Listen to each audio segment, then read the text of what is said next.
good evening, good afternoon, wherever you find yourself in this weird, wild, wacky world of ours, and welcome to another exciting installment of Darkness in Dublin. This evening's scene, well, Mr. Beauregard, because that is how I will forever say your name. It's fine. You find yourself. It is exactly 6:30. You have been off work for exactly 45 minutes. After all, you must close promptly at four. You must close promptly at 5:45. But you find yourself you are just about to unwind. You are sitting down in your comfortable armchair, exactly the same way you do every evening, in order to read the Business Post. Yes, the Business Post for all of your business needs. Yes, Yes. it's interesting. You start to hear a sound that is akin to a kind of a clicking, like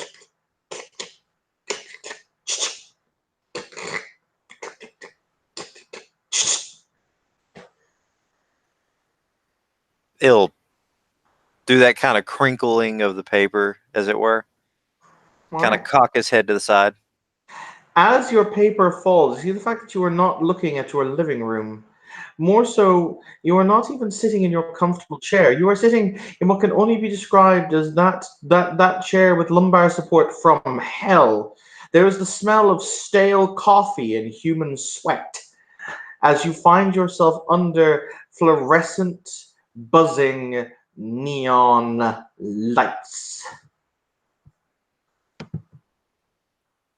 He's going to look a little. Well, that look that's on the picture I have up for him right there. It's the How did I get? And it's going to squint his eyes and just kind of examine the situation for a moment before he makes any moves. As you look down, you see the fact that in your lap there is a small piece of paper with a denotation number on it. The denotation number reads 612. I'm obviously going to look up and see what number is currently being served. They are currently serving number 47. Seems legit. Am I holding any other kind of paper that may be relevant to let me know where I am? Nope. Looking left and right to see the people, if I have anyone beside me.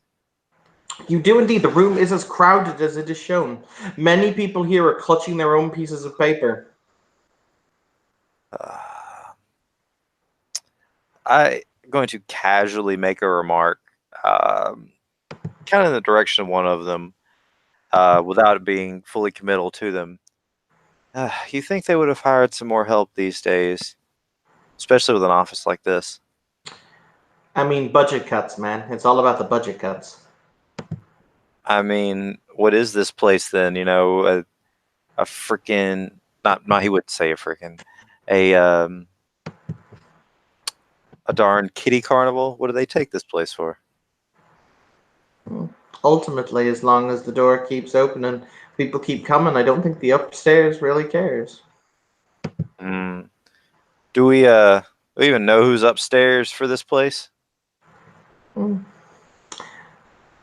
They do, only if I think they need you to know. That's fair. Say, did you see where the coffee was around here? Over there. He points to it, one of those machines that make coffee. Sure. I will. I will not set down my number because I get the feeling that's going to be vital. And as I'm getting up to move, do I see what the other person's number was beside me? Do they have it like out? Yes, his number is 927. Whew. Whew. Okay. I'm going to make my way over to the coffee then. And I get the feeling there's either going to be no coffee or it's going to be burnt coffee. No, the machine's out of order. Of course. As I'm kind of passing through there, is there any kind of signage that is around other than, I'm assuming, what you have marked up there, desk 1, desk 2, yada yada? Yep, there were 7 desks. Hmm. Each one behind them, they have an individual working. You'll hear very slight mumbled conversations between them and the individuals who are standing at their desks. Sure, that makes sense to me. Um, hmm. Well, as uh, as this is going on, um, I would like to make a. I would like to take my pocket watch out and see if time is actually running as far as it's concerned. You take a look down at the clock, at which point Sure. you see it ticks 3 ticks forward and then 1 tick back, Okay. just like it feels whenever you're in the DMV. That's fair. That's fair. I can deal with that. So I know something is going on then, which is actually far more helpful than some people may ever think. Uh, okay. I would like to actually activate one of my. I'd like to actually activate one of my rotes right now. Okay. I'm going to attempt to cast my rote Weld-Old Machine. Basically, he's going to pay more focused attention to the world around him while he's listening to his pocket watch. Okay. And by doing that, I'm going to attempt to raise my mental stats, Oh, specifically my perception. okay. Make the roll. Okay, so that's going to be difficulty 4. I'm good with that. If I can find it. You're also using a foci, which knocks it down to 3. Oh, thank you. All right, so that's I need to extend the roll because that's just 2 to get the effect off, Mm-hmm. which he will continue doing. So let's bump it up to diff 4. Mm-hmm. Wunderbar. So the effect has gone off, which I'm guessing from the way this one is written means I gained 1 + 1 bonus to the stat. So What happens is basically, so you've currently got 1, 2, 3, 1, 2, 5, 3, 4. 6. You got 5 successes. So how that means is you divide that between success. You divide that between successes and duration, or effect and duration. So for the amount you have an effect, you increase your mental stats by 1 per success. Then it's for the duration you set. Oh, okay. I will put 2 into the effect and 3 into duration. So For for the record, that, that will last for about a week. I am good with this. I'm gonna make a note in the sidebar. +2 perception. Okay. With my new enhanced perception, I would like to make a perception alertness check to try to focus and listen in on the conversation closest to me, to the closest desk. Okay. Roll me your perception alertness. All right. Difficulty, please, sir. Standard. Okay. That is 2 successes. All right. Well, you see, in order to grant the Euroelliptic disparate force as it pertains to your application for a hegemonic trajector field, you would require Form 3732b as it pertains to the rotation of stars, planets, and other planetoids in your system. That may be acquired from celestial cosmological matters located down the corridor 2 doors to your left. Okay. That helps him a lot. And I'd like to do that for one of the other desks as well, as I'm just going to make it out like he is pacing ever so slightly, like an annoyed person who's waiting his turn. Roll me the exact same again. Okay. All right. That is just going to be a single success. I'm sorry, sir, but your application to harvest penadic from the mines above from the hydrogen mines above Alpha Centauri has been denied. Please refile and check with your local authorities. Sounds good. One final thing I want to look around for, because I imagine in this sea of mundaneness, it could be easily missed. I want to look around for either a pamphlet board, announcement board, or bulletin board. Okay. You don't seem to see one. That's fair. And okay. Does there seem to be an attendant that is available, like a security guard or maybe a greeting person to the room? I doubt the greeting person, but maybe a security guard. There's a security guard. I'd like to approach him as calmly as I can. He looks down at you. Excuse me. I have a question or two, if that's all right. Sure. Fire away. Can you tell me the proper name for this department? He raises an eyebrow. The Department of Cosmological Affairs. All right. And as silly as this is going to sound, who is, and he's going to point up. What is the name of the person in charge up here? Just for future reference. The Comptroller. The Comptroller. Can I cross-reference that name with anything in my lores? Not really. It's one that you haven't really heard before. That's fair. Okay. All right. And one more thing. Is there a restroom available? No. Lovely. People, when they come here, do not need to relieve themselves in that fashion. That's good to know. Darn shame about the coffee maker, though. Why? It was terrible. Gives you something to do, though. Oh, I see. You needed diversion.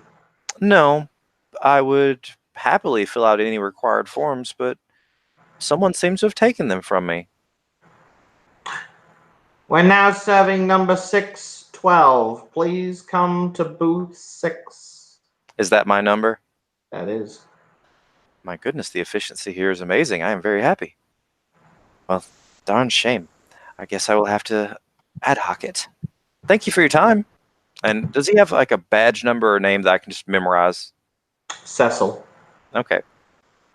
I'm going to commit that to memory, sir. Okay. Yes. Cecil Steen, to be exact. Okay. I'm going to make my way over to the desk I was called to. You could almost say his name was Celestine. Anyway. Almost. Bazinga. At which point you will see this woman is sitting behind the desk. And she says, my apologies, you are my now. It is a pleasure to meet you, Mr. Beauregard King. Does she offer a hand or direct him to a seat? Pardon? She offers you her hand. Oh, gladly shake. Hello. I'm your caseworker. Thank you. He's going to look around, not like confused, but so can I ask you a question before we get started? By all means. Do you ever just hear that someone just kind of notices they're here and kind of forgot how they got here because it's been a little while? No, you and I have had this appointment for a very long time, Mr. King. Approximately 56 years, 7 months, 13 hours, and 12 minutes. To the office of, and he lists off the name of the office because Jason can't remember. Yep, the Office of Celestial Affairs. Yes. For the record, she just quoted the exact amount of time you've been alive. I kind of figured. Yeah. My goodness. I'm going to take a wild guess and say we're not on the material anymore, are we? That depends on your definition of material. She taps her desk. This is indeed material. It is just material of a different type. Makes sense to me. So, and at this point, this is where I am going to request a, well, it's not a non-stressful situation. Can I take a wild guess that this might be my genius? Yes? You wouldn't happen to be a genius, would you? Well, that's what many people say. Okay. Either that, or it could merely be that I am a cyclic, morphic, anthropomorphic personification that is based upon your own inner conceptualization as to the nature of your genius. They could also both be right. Mm-hmm. So, what's on the docket? A balanced profit and loss sheet. Ooh, do you have a copy for me to be able to scan as you go over it? It's more so the fact that you and I are going to make one. That works for me. Mm, I mean, it is all about the bottom line after all. indeed. We are going to ascertain the value that is Beauregard King.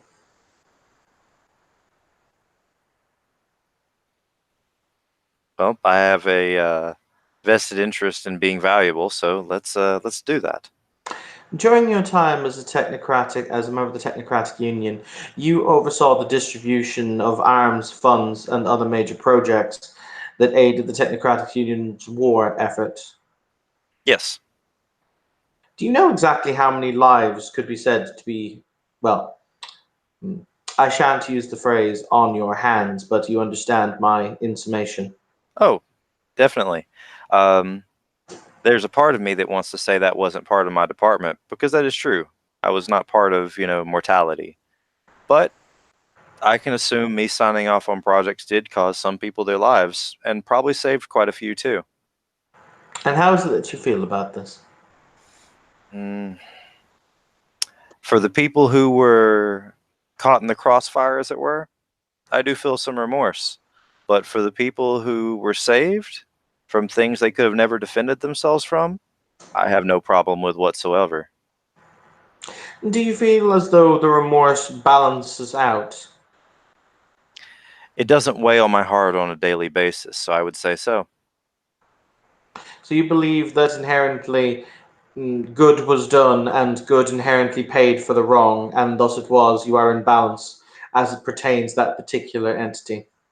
I think as far as what was concerned with the projects for the information that I was privy to, that I believe that most, and I hope that most, were doing the work that the Technocratic Union was designed to do, which was protect the common individual from things they could not protect themselves from, and to raise the consensus of humanity itself. And you no longer believe the Technocratic Union as it is ascertains to that mandate. I believe that enough of a faction developed that it was no longer worthy of me supporting it. You see that, as I said, she's taking notes on a notepad. Yeah. She says, "Tell me some significant deeds of worth that you have done since leaving the Technocratic Union, please, Mr. King." Significant deeds of worth? Sure. I have provided a group of mages with access to the way of the primal energies as they pertain to the way I knew them, and thus a more scientific way of examining them and potentially a safer way, i.e., a way to help protect rather than destroy. I have given people gainful employment and have risen up parts of the city I reside in through charitable means. I wanted to say I have given people hope, but that is not to be determined by myself, but to be determined by others.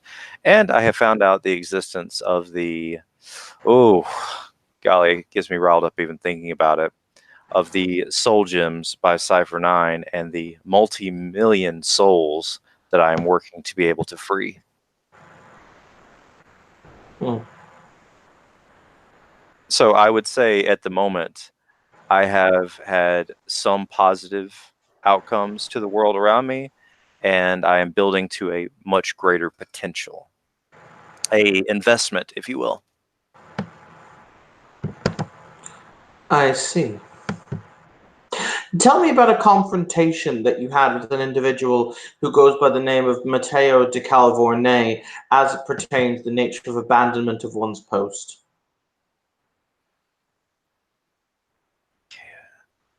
I can Out give of character, that's the priest I met the very first scene I was practically in, right? yes, where you basically went off at him for abandoning his post. Oh yeah. No, I fully admit I went off on a tangent against the individual at a time where he probably didn't deserve it. But I still feel strongly about anybody that leaves their post. I believe we are given a duty for a reason. What to you is the nature of duty? Out of character, now you're asking the hard questions, Evan. I appreciate that. I appreciate that. I can tell you what duty I have given myself to better explain it than explaining it in just cold logical terms. Blame it on spending times with the traditionalists. They have that effect on people.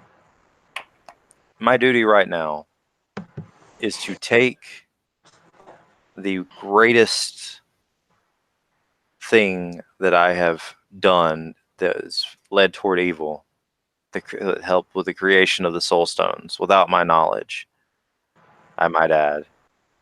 But I want to undo that by freeing the people that have no way to be freed on their own. I believe that it is the responsibility of those who can to do, and those who cannot to either learn how or to be helped. I believe that my duty is reflected by my actions and the actions of those that I care about. You take Miss Lottie, for instance. She is now employed by me. She is no longer a rough, rabble-rousing individual. She is helping to bring order to this city when this was an individual of chaos. That was part of my duty. You take Mr. Hyun, my bodyguard. He has one of these things inside of him and no ability to potentially live without it. In freeing these souls, it is my job, my duty, my choice, my responsibility to find another way for him to live before I can even enact that. And to not do that would be irresponsible to all those souls and to him. If the event came that I had to choose, I would choose those souls over Mr. Hyun because no one life is worth that many. But I would try. Does that answer your question? Rather thoroughly. She types something into a computer, at which point you see one of those very old-timey printers whir to life. Oh, an old Dodger Matrix. I love those. Yeah, no, right? And eventually, it takes about 30 seconds. She doesn't talk during that 30 seconds. She will hand you an entirely blank sheet of paper, though it seemed like it had been printing for a very long time. The only thing that is written on it is signature. At which point she will say, "Sign there, please." Do I have my pin? You do. Okay. And because I think it's appropriate, I want to sign this while spending a point of quintessence. Okay. Shh. She looks down, she nods, and she says, "Consider this." She says as she takes a stamp. She dips it in red ink. Stamp, stamp, stamp, stamp, stamp, stamp. Approved. At which point, Mr. King, you wake up in your armchair. Who the what? Thank you, player, for playing. Thank you, watchers, for watching. This has been another Scene in Darkness in Dublin. Have a pleasant evening.